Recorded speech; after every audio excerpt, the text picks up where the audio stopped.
সাভারে চাঁদাবাজি ও ব্যবসায়ীকে অপহরণ মামলায় মোশাররফ হোসেন মুসাকে গ্রেপ্তার করেছে পুলিশ। শনিবার রাতে রাজধানীর মোহাম্মদপুর থেকে তাকে গ্রেপ্তার করা হয়।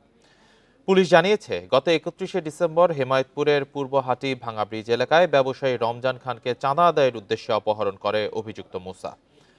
এ সময় ওই ব্যবসায়ীর কাছ থেকে 1 লাখ টাকা ও 2টি মোবাইল ফোন ছিনিয়ে নেয়ার পর তার ডান পায়ে গুলি করে। পরে স্থানীয়রা তাকে উদ্ধার করে হাসপাতালে ভর্তি করে।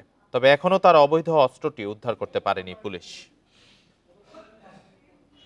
তাকে মোহাম্মদপুর ডিএমপি ঢাকা থেকে গ্রেপ্তার করে নিয়ে আসি। তার বিরুদ্ধে একাধিক অপকর্মের অভিযোগ রয়েছে, সন্ত্রাসী সহ বিভিন্ন ধরনের বড় ধরনের অভিযোগ রয়েছে।